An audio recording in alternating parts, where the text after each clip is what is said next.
Hello, and welcome to the Greening of Antarctica. I'm Avery, your AI host, and today we're exploring one of the most unexpected environmental shifts happening on our planet. Imagine Antarctica, the coldest place on Earth, slowly transforming from a vast, icy desert into a place where green patches of moss and other plants are beginning to spread. How is this even possible? Well, in today's episode, we'll uncover the early changes taking place in Antarctica's environment, driven by the rapid effects of climate change.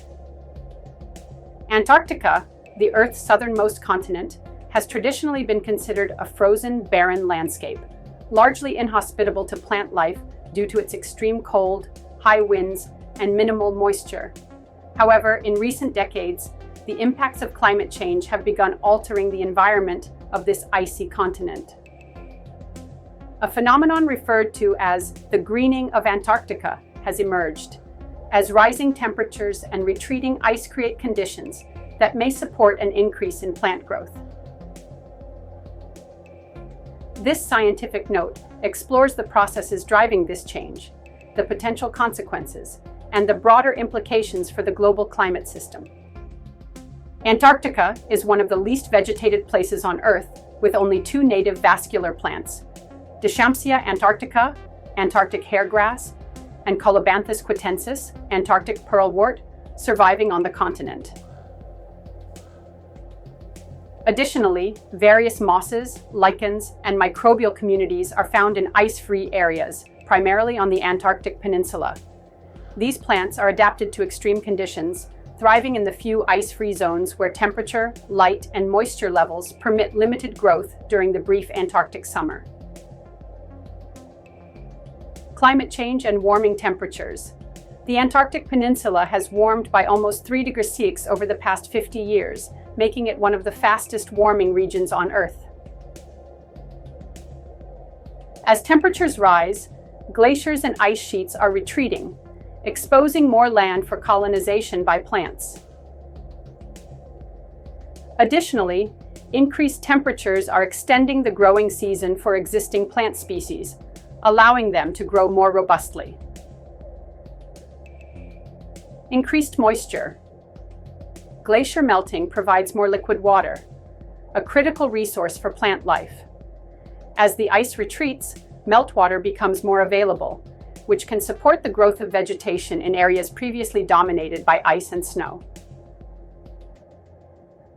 Longer growing seasons.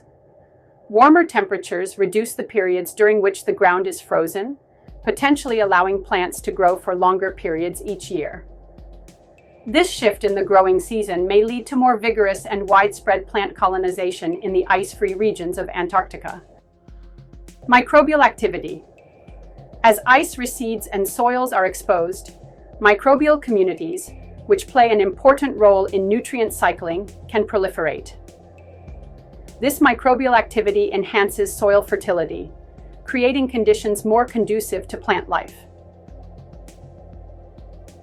Potential consequences of greening ecological impacts. The greening of Antarctica could have significant ecological consequences. New species of plants, perhaps carried by winds or human activity, could colonize the continent, potentially outcompeting native species. The introduction of non-native species could lead to changes in the structure and function of Antarctic ecosystems, which are currently characterized by simple food webs. Albedo effect and climate feedback. One of the most concerning aspects of Antarctic greening is its impact on the Earth's albedo, the reflectivity of the planet's surface. Ice and snow have a high albedo, meaning they reflect most of the sunlight that hits them. As ice is replaced by darker land surfaces or vegetation, more sunlight is absorbed, which contributes to further warming.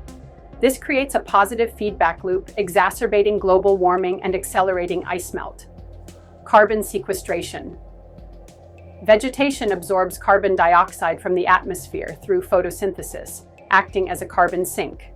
The expansion of plant life in Antarctica could theoretically contribute to carbon sequestration. However, the amount of carbon dioxide sequestered by the limited vegetation in Antarctica is likely to be insignificant compared to the carbon released through ice melt and other processes driven by climate change. Impact on biodiversity. Antarctica's biodiversity is currently limited, but the greening process may change this dynamic.